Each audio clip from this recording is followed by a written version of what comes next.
Hey, how do I start this? Hello, hi, welcome back. I'm gonna be doing my brows today, and I normally do my brows after I've put my tinted moisturizer on, but for the sake of this video, so we can just focus on brows, I'm starting with a clean face. All I have on is my skincare and then my primer. I did put my primer on because I like to let that like completely set and dry down before I do my makeup. So that's all I have on my face right now, and we are gonna fill in the brows. And I'm gonna show you like kind of in depth how to do it how to frame it for your own face, and then also, yeah, just all my tips and tricks, okay? All right, so first thing I do is I start with a clear brow gel. This brow gel has brow growth ingredients built into it, and so it's going to help to thicken and volumize your brow hairs. It helps with new brow growth. And then it also kind of like softens the brow hairs.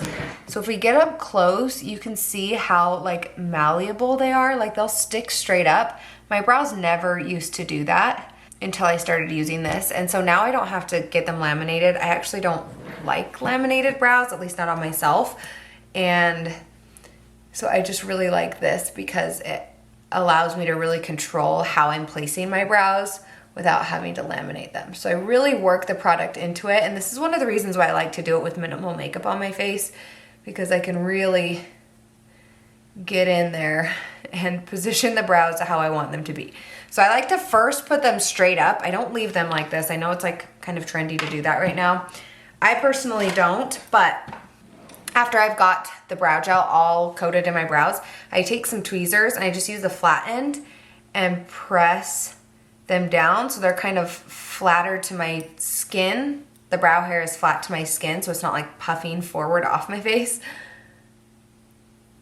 And that'll usually kind of take care of like smoothing them down, but then I'll go back in and just kind of put them how I want them to be, just by barely running over the top. It kind of just pushes the brow hairs smoothly in place instead of having them sticking straight up. Now I let this brow gel dry. 2 seconds later. All right, the gel is dry. Now I'm gonna go in and fill in the holes that I have. There's a few different products that I like to use when filling in my brows. More often than not, I gravitate towards a brown eyeliner pencil. I actually just love the way that this like fills in the brows. I'm crossing my fingers and hoping that Senegence puts out a brow pencil soon. That would be ideal, but I love using Senegence products because they last on the skin, and they also have built-in like skincare and stuff.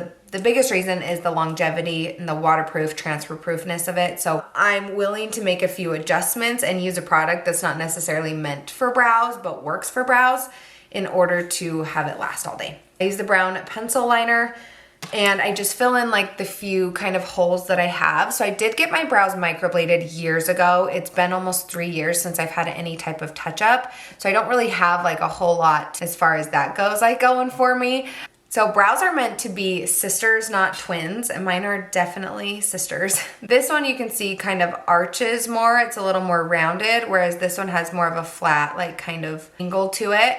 And I prefer how this one looks, so I usually try to make this one kind of match this one. If you're unsure of how to frame your brows to suit your face the best, what I like to do is take, and you've probably seen this everywhere, this has been like it for so long, but let me just remind you of these steps. So this is just a really thin eyeliner brush, but really anything would do, a pencil or something. And line up your brush to the ball, the edge of the ball of your nose. Oh, I don't like to do the very edge of the nose because that's a little too wide for me. So the edge of the ball of your nose, and go straight up through the inner corner of your eye, and that's gonna be where your brow should start. And then we go edge of the ball of your nose through your pupil, and that's where your highest point should be. And then edge of the ball of your nose through your outer corner, and that is going to be where your tail ends.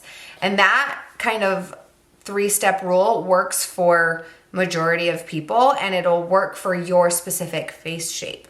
Now, another thing that I like to do personally when I'm doing brows in general, and I find it the most flattering, is for this angle from the point, this inner corner bottom point of your brow up to the highest point, the arch of your brow, I like that to be a fairly straight line. And so when I'm looking at my own, I do see that there's a little bit in here that I want to fill in, so it's not like hooked and arched. That's kind of how I like to map the brows out. And then we're gonna fill in. So this is the brown pencil liner, and I use a teeny tiny eyeliner brush.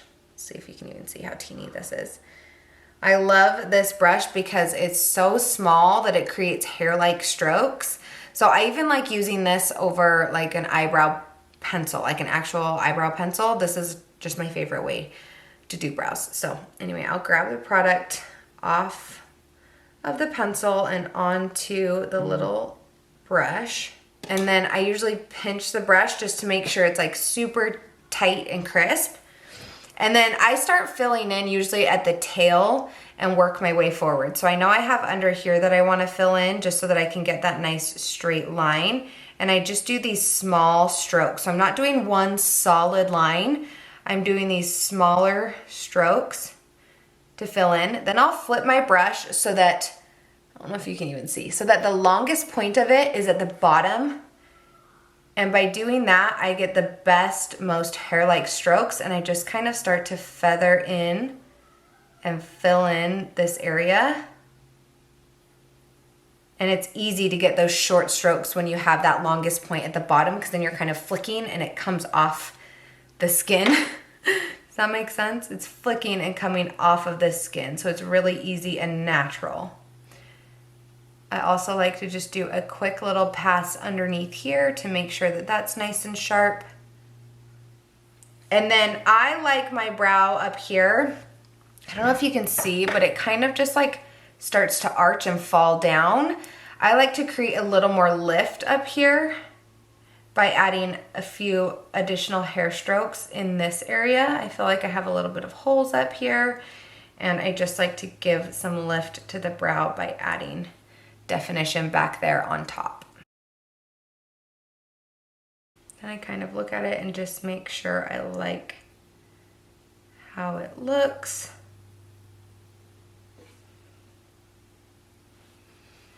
Okay, that brow is good and done. Now we're gonna do the other brow. And you see very little product is even needed to do this. So this brow, like I said, this one kind of arches more. So I really kind of have to focus on this underneath part to try to make them a little more even. Okay, so I'm focusing under here.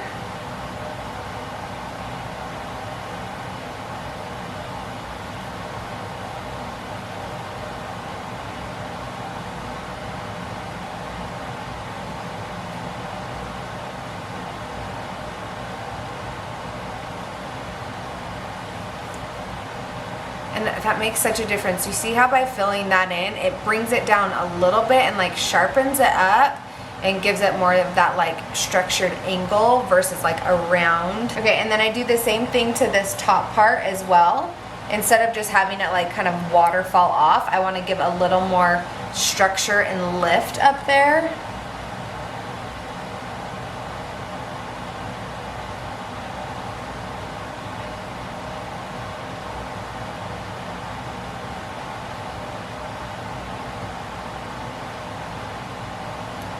And there we go. Now they look a little more, this one still is more rounded on this top part. It's tricky to get them perfectly even, and they never will be. They'll always be sisters, not twins.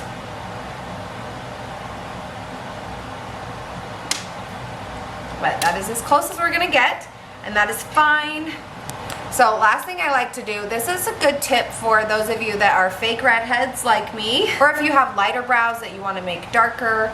I like to fill my brows in with a shade that's going to match the actual brow hair that I have. So even though my hair is red, my brow hair is brown. This is the natural color of it, and so I fill in with a shade that's going to match the brow hairs. And then I want to make it overall a little bit more reddish so that it matches the hair better. If I were to just fill in with red, there would be two things that would happen. A, I would get just little like red hair strokes throughout, and that's not gonna look as cute. Or I would have to do like a much harsher fill in order to make everything red, and that's also not my jam. So what I do is I mix a little bit of Auburn Brow Cream. This is one of Senegence's brow filler products. And it's just like it's a thin cream. It's like a watery cream. A little goes a very long way, you can see. But it's a thinner product than like Shadow Sense is, or even the pencil liner that I used. And so I mix some of this into a clear brow gel, and I've made my own tinted brow gel. This one's almost gone. I should make some more soon. Once my brows are all filled in, then I go in over everything lightly with this.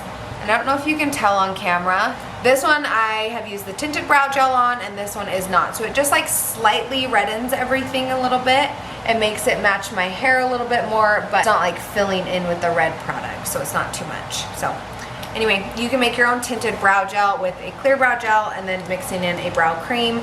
Both of these have the brow growth products in them, so they're really good for your brows. All right, that is it.